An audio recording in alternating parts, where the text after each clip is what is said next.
வணக்கம் நண்பர்களே, இன்றைக்கி நம்ம பண்ண போகிறது ஃபிஷ் ஃப்ரை. ஆல்ரெடி நான் ஒரு செட்டு ஃபிஷ் ஃப்ரை போட்டு எடுத்து வச்சுட்டேன். இந்த மாதிரி ஒரு அழகான ஒரு டெக்ஸ்சரில் நம்மளுக்கு கிடச்சிருக்கு.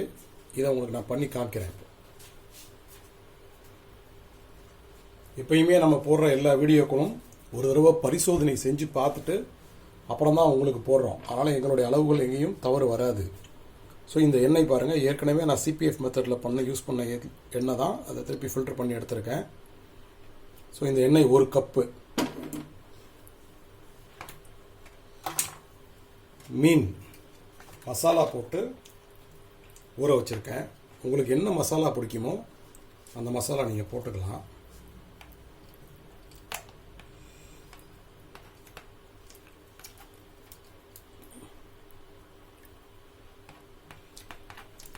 நான் போட்ட மசாலா என்ன அப்படின்றத சொல்கிறேன் உங்களுக்கு. 1/2 கிலோ மீனுக்கு 3 தேக்கரண்டி மிளகாய்த்தூள், 1 தேக்கரண்டி இஞ்சி பூண்டு விழுது,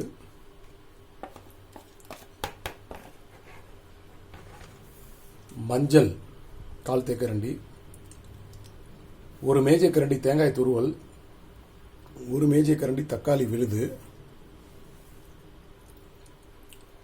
1 தேக்கரண்டி உப்பு,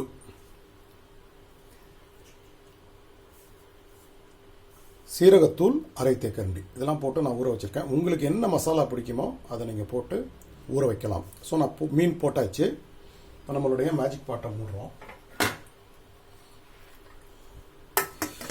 இது நான் பாறை மீன் போட்டிருக்கேன்.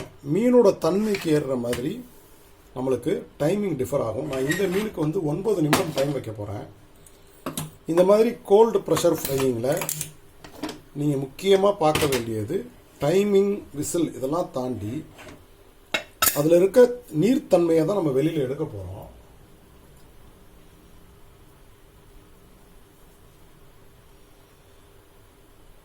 ஸோ 9 நிமிடம் வச்சேன். இப்போது ஸ்டார்ட் பண்ணியிருக்கேன். நான் என்ன சொன்னேன்னு பார்த்தீங்கன்னா, இந்த மீனுடைய நீர்த்தன்மையை தான் நம்ம வெளியில் எடுக்க போகிறோம். மீனில் உள்ள தண்ணியெலாம் வெளியில் நல்லா வந்துருச்சுன்னா அது ஃப்ரை ஆகிடுச்சு அப்படின்னு அர்த்தம். அது போய் கருகணும், கீழே நல்லா கருப்பாக வரணும், சிகப்பாக வரும் அப்படிலாம் நீங்கள் ஃபீல் பண்ணாதீங்க.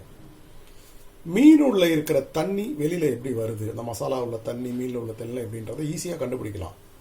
ஒரு விசில் ஆரம்பித்ததும் பார்த்தீங்கன்னா, ஒரு விசிலுக்கும் இன்னொரு விசிலுக்கும் இடைப்பட்ட நேரம் அப்படின்றது சீராக வந்துக்கிட்டே இருக்கும். ஒரு லெவலில் ஒரு விசிலுக்கும் அடுத்த விசிலுக்கும் உள்ள நேரம் அதிகமாகும். அதிகமாகும்போது என்ன அர்த்தம்னா, நம்ம ப்ரெஷர் பேக்கரில் உள்ள உணவில் உள்ள தண்ணீர் குறைஞ்சிக்கிட்டு இருக்கு அப்படின்னு அர்த்தம். அப்போ குறைய குறைய குறைய அது நல்ல ஒரு ஃப்ரைடு எஃபெக்ட் கிடைக்கும்.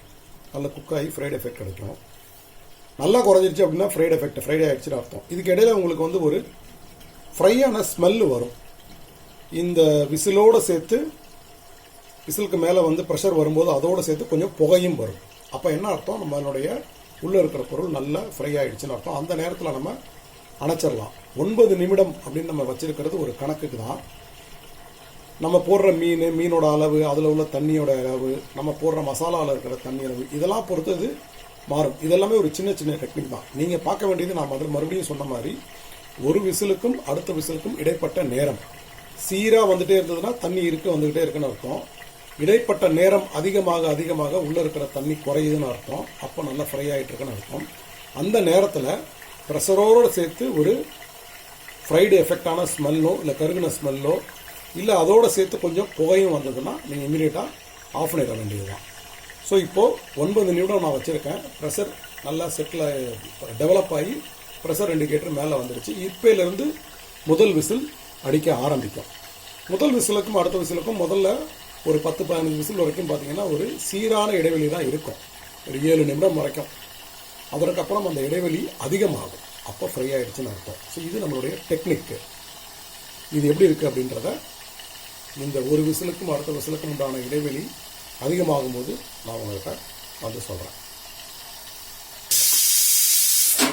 ஆஃப் பண்ணிவிட்டு ப்ரெஷரை இமீடியட்டாக நான் ரிலீஸ் பண்ணுறேன். நண்பர்களே பாருங்கள், 7 நிமிஷத்தில் எனக்கு ப்ரெஷர் செட்டில் ஆகிடுச்சு. 9 நிமிஷம் சொல்லியிருந்தேன், அந்த டைம் கேப் மாறி இருக்கு, புகை வந்திருக்கு. ஸோ 7வது நிமிஷம் நான் ஆஃப் பண்ணிவிட்டு ப்ரெஷரை ஓப்பன் பண்ணிட்டேன். ப்ரெஷர் ரிலீஸ் ஆகிட்டு இருக்கு. இப்போ இந்த லெவலில் நம்ம ஓப்பன் பண்ணுறோம். எந்த லெவலில் நம்ம ப்ரெஷரை ரிலீஸ் பண்ணியிருக்கோம் அப்படின்னு பார்த்தீங்கன்னா, ஒரு விசிலுக்கும் அடுத்த விசிலுக்கும் நடந்த டைம் கேப்பு ப்ளஸ் இந்த மாதிரி ஓப்பன் பண்ணும்போது ப்ரெஷரோடு சேர்ந்து வந்த புகை. ஸோ இப்போது ப்ரெஷர் செட்டில் ஆகிடுச்சு. இப்போ நான் ஓப்பன் பண்ணி காமிக்கிறேன். பாருங்கள், நல்ல நம்மளுடைய மீன் ஃப்ரை ஆகிருக்கு. இதை அப்படியே நீங்கள் இந்த எண்ணெயோட சூட்லேயே திருப்பி விடுங்க. திருப்பி விட்டிங்கன்னா அந்த பக்கமும் இது இந்த சூட்லேயே ஃப்ரை ஆகிடும்.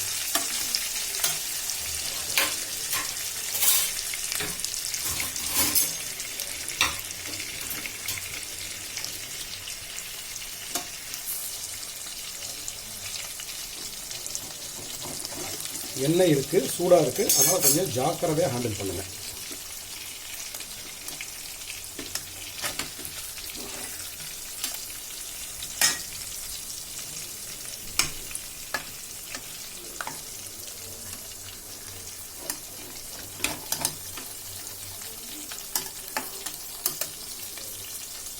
அட்டகாசமாக ஃப்ரை ஆகிருக்கு.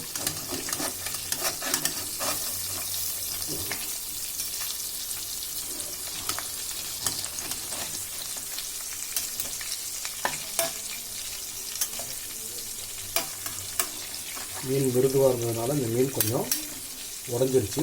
பரவாயில்ல, நம்ம உடச்சி தானே சாப்பிட போகிறோம். ஃபைன். இப்போது இந்த எண்ணெயுடைய சூடு அடங்குற வரைக்கும் மட்டும் நம்ம அந்த பக்கம் மீனை திருப்பி வைப்போம். திருப்பி வச்சுட்டு நான் எடுத்து ஒரு பிளேட்டில் மாற்றி உங்களுக்கு நான் காமிக்கிறேன். கொஞ்சம் அந்த சூடு அடங்கட்டும்.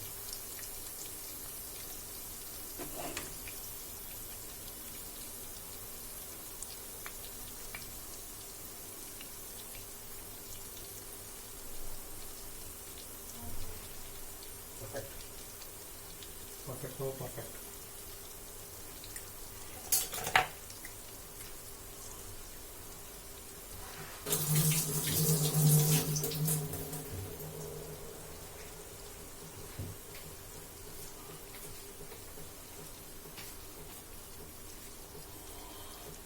பாருங்க நண்பர்களே, நம்மளுடைய CPF ஓப்போஸ் பாலியோ CPF cold pressure frying fish தயாராகிடுச்சு. இதை நான் இப்போது எடுக்க ஆரம்பிச்சிடுறேன்.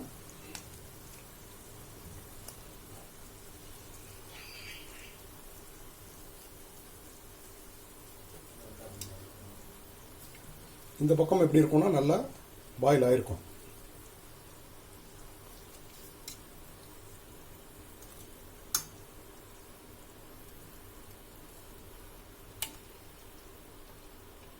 இப்போ நம்ம எவ்வளோ எண்ணெய் ஊற்றணும், எவ்வளோ எண்ணெய் திருப்பி எடுக்க போகிறோம் அப்படின்றதையும் பாருங்கள். இதில் எண்ணெயில் 3/4 வாசிக்கு மேலே நான் திருப்பி எடுத்திருக்கேன். கிட்டத்தட்ட 1 கப்பு நம்ம ஊற்றினோம், 80% எண்ணெய் திருப்பி வந்துடுச்சு. ஸோ இதை நம்ம ஃபில்டர் பண்ணி திருப்பி யூஸ் பண்ணலாம். ஏன்னா இது 160 டிகிரிக்கு மேலே ரீச் ஆகிருக்காது. ஓப்போஸ் பாலியோ